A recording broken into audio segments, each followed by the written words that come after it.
Do you believe in clinical depression? Let's have that conversation. Sure, let's have it. Yeah, no, I do not believe in clinical depression. I cannot become depressed because I don't believe in it. Even if I had a chemical imbalance in my brain, I do not believe in depression. That's just who I am as a person. I don't believe in it. I do not believe in things that take power away from me. The world doesn't care. The world has never given a shit about sad men. Imagine you woke up one day with a sharp pain in your chest. It affects your work and you can't concentrate, it's affecting your sleep, and you just feel it every single waking second. Now, would you ignore it and keep powering through without seeking medical attention as if it'll just go away by itself? Of course not. But this is how many men treat mental health. They act as if enduring suffering is a hallmark of masculinity. It's like it makes you more of a man. And it's manosphere influencers who push this idea. You hear things like complaining about mental health is a sign of weakness, men are built to suffer, and the answer is to go out there, work hard, get more money, more cars, more women, and those struggles would disappear.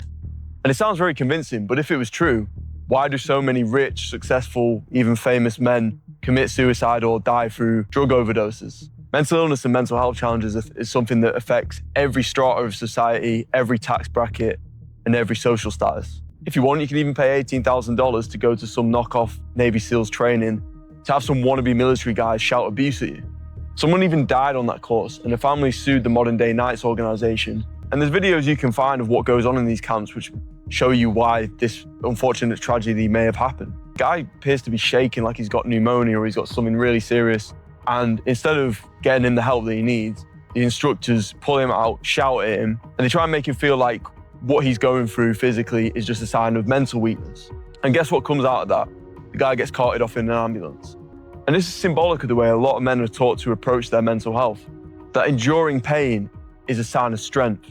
There's an absolute mountain of evidence which suggests that ignoring mental health problems, this is one of the worst things you can do. Research has consistently shown that men who believe in suppressing your emotions and being ultra self-reliant have way higher suicide risk over their lifetime. In fact, one study found that men who self-identified as stoics had almost a double lifetime suicide risk. Here's another mad stat I found out.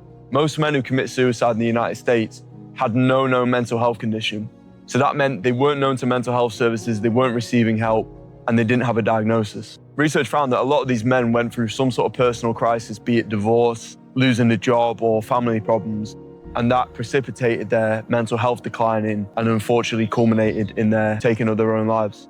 And you have to consider how many of these men refuse to reach out because they believe that by reaching out for help and getting the support they need, they'd be in some way giving up their manhood. And the research also shows that there's a vicious cycle where a person who believes in extreme self-reliance is way less likely to ask for help, and then not seeking help leads to worse depression and more serious suicidal thoughts. And that's not just a short-term effect, because depression and suicidal thoughts are found to be worse even 2 years later. So when you actually look at the facts and the research, the main message is that ignoring your problems and trying to tough them out by yourself, it doesn't make your problems go away, it actually makes them exponentially worse. Now, when I talk about mental health and masculinity, I often think of Tony Soprano. Like, obviously he's a ruthless mob boss who's violent and ultra-masculine, but he goes to therapy because fundamentally he's mentally ill. At several points through the show, he talks about what happened to Gary Cooper. Whatever happened to Gary Cooper? The strong, silent type. That was an American. He wasn't in touch with his feelings, he just did what he had to do. See, what they didn't know was once they got Gary Cooper in touch with his feelings, that they wouldn't be able to shut him up. And then it's dysfunction this, and dysfunction that, and dysfunction my.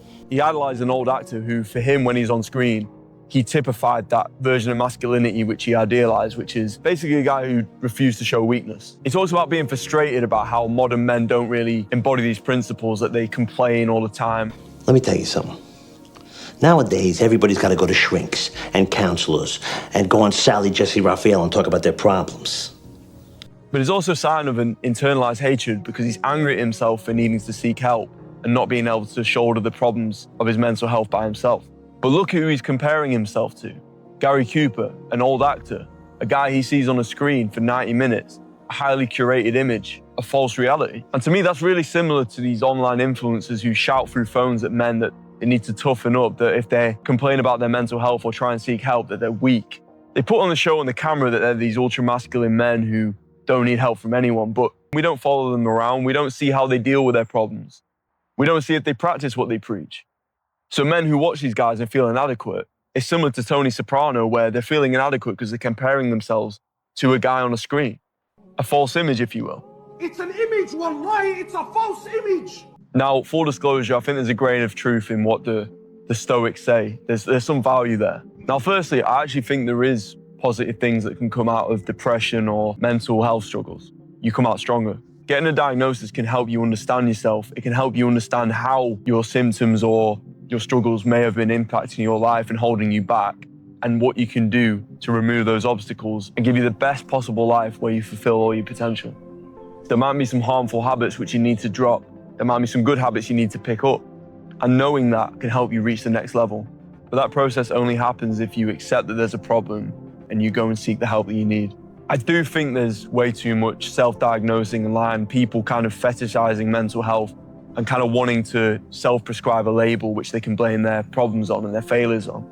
And to me, that is weakness. That is actually giving your power up to something which is invisible. If you feel like you're really struggling with your mental health and you may have some sort of condition, go and get professional help. Now, this video is pretty personal for me because about a year ago, I got diagnosed with bipolar. And the idea that I might be bipolar first came from a therapist that I was seeing. I was really struggling mentally. It didn't really make any sense because I was physically fit.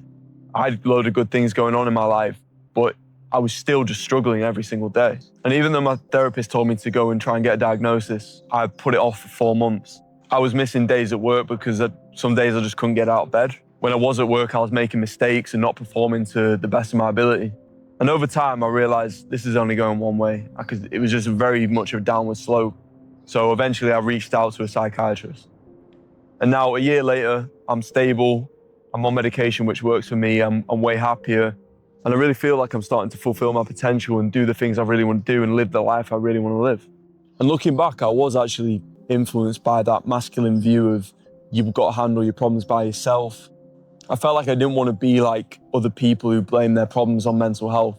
So because of that, I just kind of tried to power through it. And even though I was suffering every single day and things weren't getting better, I just kept going. And there's another thing, delaying seeking help leads to worse mental health symptoms and people's conditions becoming more severe long term. So putting off getting help can lead to more damage. Now, the reality is, if you are genuinely struggling, the most masculine thing you can possibly do is accepting your situation and go and getting the help you need. Trying to delude yourself that you can just willpower through it is dangerous, and it'll probably lead you to a really dark path. When you get help, when you become well again, that allows you to be the man you want to be for yourself, but also more importantly, the man that other people around you in your life need you to be. It allows you to be a source of strength for other people. And that's exactly what the world needs from men right now. If you end up having a family, that's what they'll need from you. At the end of the day, no one needs you to be Atlas and carry that boulder uphill by yourself. All you're doing with that boulder is just holding yourself back, keeping yourself trapped. Because in this fucked up world, we need men who are healthy and strong up here, not just physically. So thank you for watching. If anything I said resonated or you just have something to say, please comment down below and I will respond, because I want this channel to be a space where as men we can just talk about this stuff. Thank you.